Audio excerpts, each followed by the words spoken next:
Assalamualaikum warahmatullahi wabarakatuh. Semangat pagi anak-anakku sekalian. Alhamdulillah pada kesempatan hari ini kita bisa bertemu kembali di dalam pembelajaran jarak jauh dengan mata pelajaran informatika. Pada kesempatan hari ini kita akan belajar melanjutkan pembelajaran kita yang kemarin. Yang kemarin kita sudah belajar tentang menggunakan email, membuat email dan mengerjakan tugas membuat email ya. Jadi bagi anak-anak yang masih belum mengirimkan email ke saya, silakan dilanjutkan tugasnya. Dan tentunya untuk tugas membuat email ini saya ingatkan kembali adalah dengan nama masing-masing ya. Baik, sebelum kita mulai pembelajaran informatika kita kali ini, mari kita sama-sama berdoa memohon kepada Allah SWT. Mudah-mudahan pembelajaran jarak jauh kita hari ini lancar, tidak ada halangan sesuatu apapun. Mari kita berdoa bersama-sama. A'udzubillahi minasyaitonirrajim. Bismillahirrahmanirrahim. Raditu billahi rabba wa bil islami dina wa bi muhammadin nabiyyan wa rasula. Rabbi zidni ilma warzuqni fahma waj'alni minas salihin. Amin. Alhamdulillah kita sudah berdoa bersama-sama. Mari pembelajaran kita kali ini kita mulai dengan melihat dulu kompetensi dasar yang akan kita capai pada hari ini ya. Ini adalah kompetensi dasar yang akan kita capai pada hari ini. 3.2 mengidentifikasi panduan keselamatan dan keterampilan berinternet sebagai wawasan dari literasi digital yang meliputi menjelaskan berbagai cara berkomunikasi digital termasuk etikanya, menjelaskan pentingnya kata sandi yang kuat dan mengidentifikasi cara bermain game secara aman.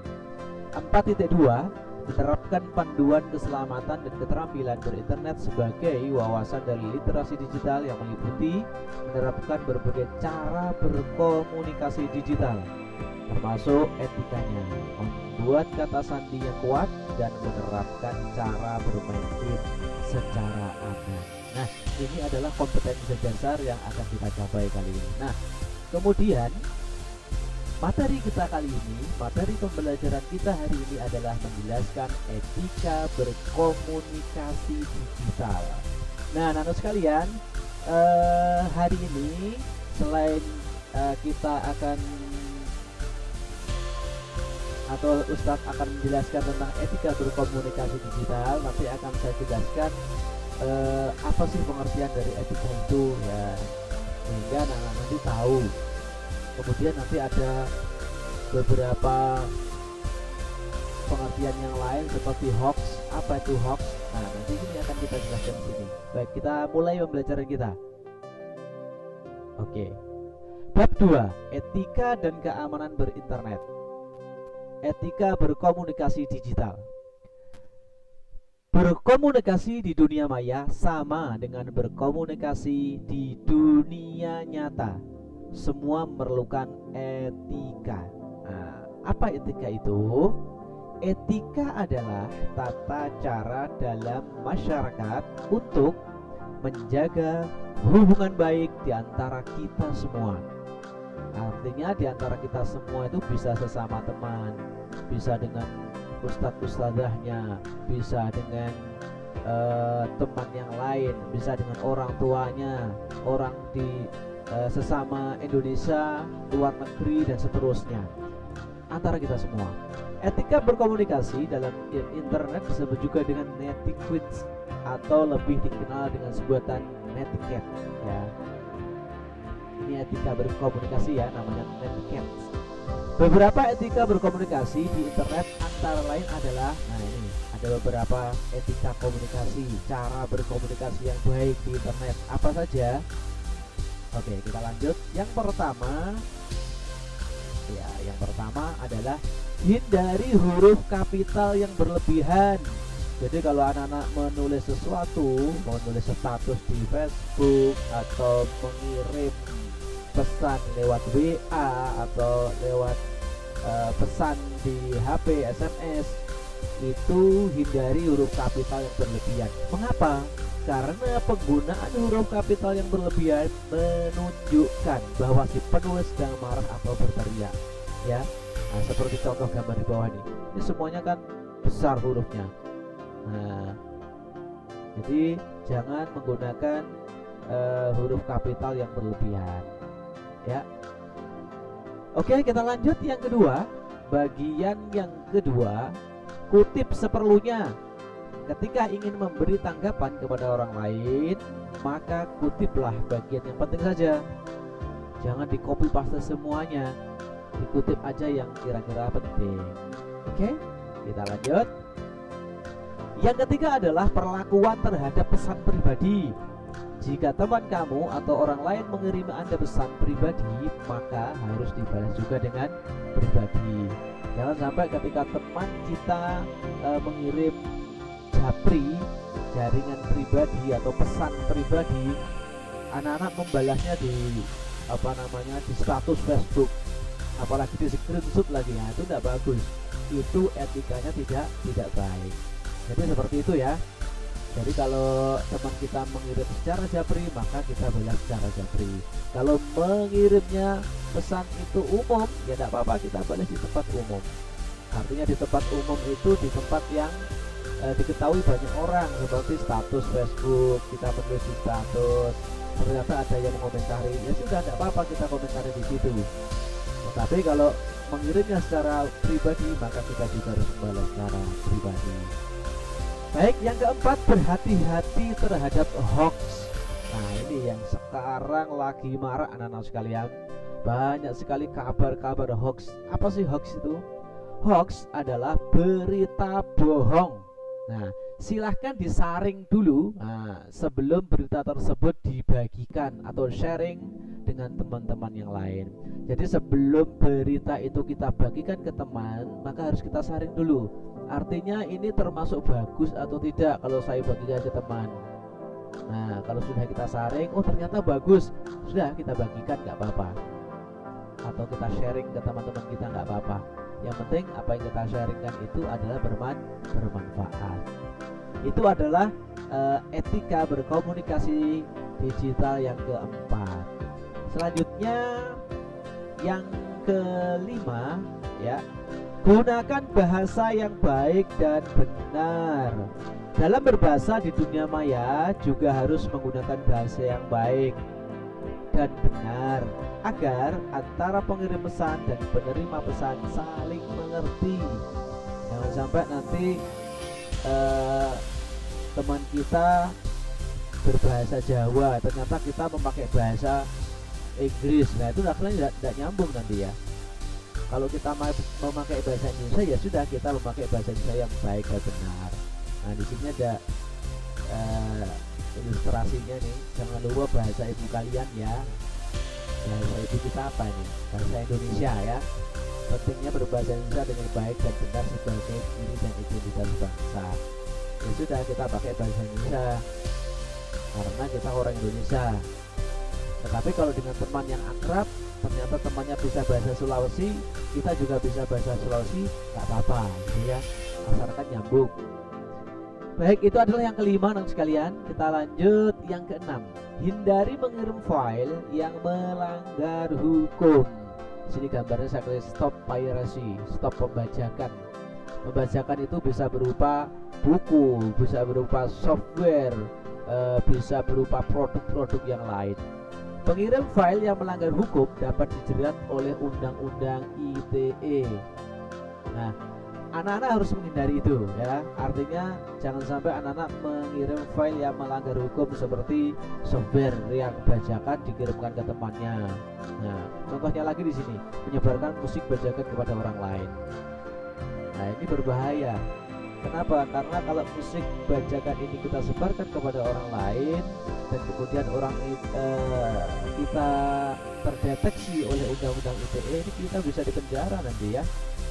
Jadi hati-hati anak-anak sekalian, jangan menyebarkan musik-musik bajakan kepada orang lain. Ini termasuk melanggar hukum. Ini contohnya di bawah. Jadi stop buku bajakan. Ini buku. Selain buku apa tadi? Musik bajakan. Hampir semua yang ada di dunia ini ada bajakannya ya. Apa yang tidak ada bajakannya?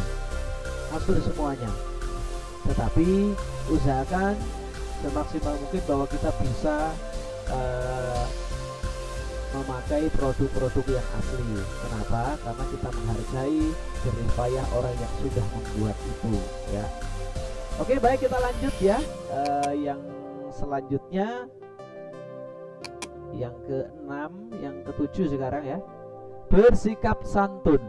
Ketika kita berkomunikasi digital, kita juga harus bersikap santun sesuai aturan dan norma yang berlaku di masyarakat. Mengapa mesti santun di internet? Nah ini karena kalau kita tidak sopan dan santun di internet, kita nanti juga dimarahin oleh orang lain, dimaki-maki oleh orang lain. Kalau kita sopan sama orang lain, mereka juga segan terhadap kita. Mereka juga sopan.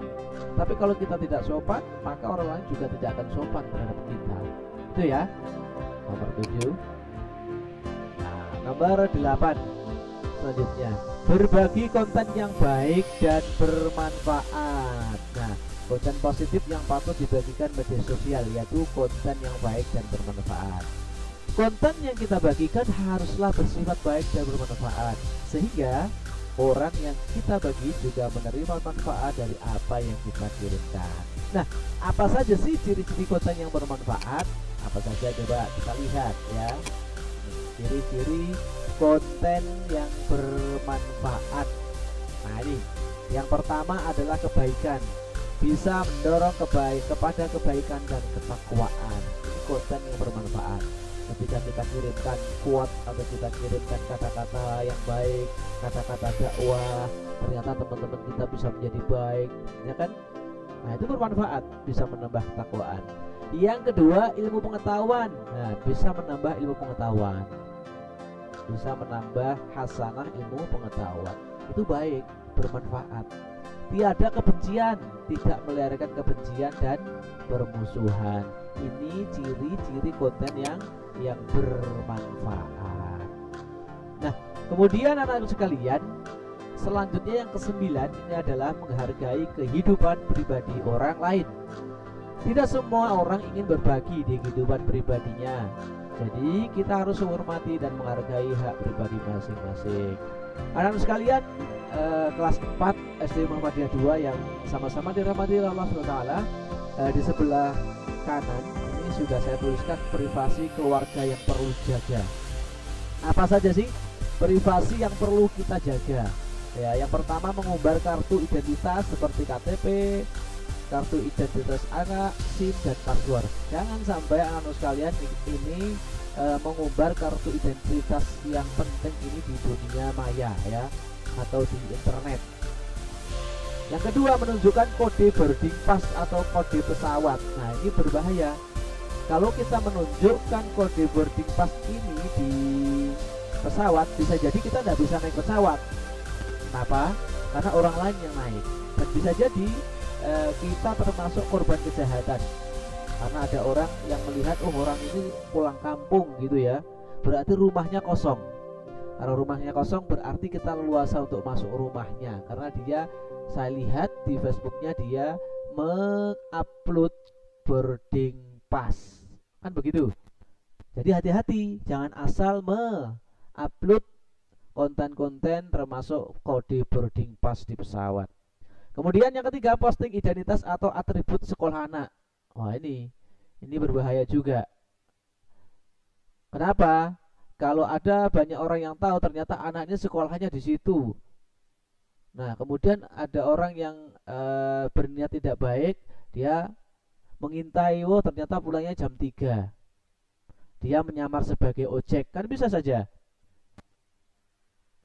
Karena pernah terjadi seperti itu.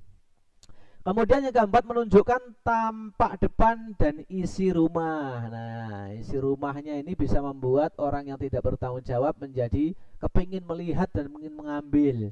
Jadi tidak usah ditampakkan lah ya. Ini termasuk hal yang kurang baik karena apa namanya, pamer ini, ria ini ya.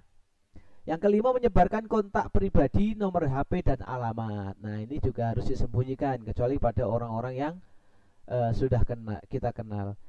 Yang terakhir adalah curhat aib keluarga di media sosial. Ini sangat dilarang oleh norma, baik norma agama atau norma sosial. Kenapa seperti itu?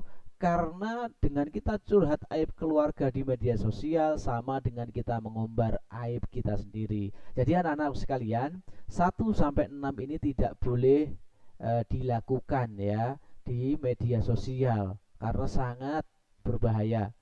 Oke, selanjutnya anak sekalian, untuk pertemuan ini kita tidak ada tugas ya.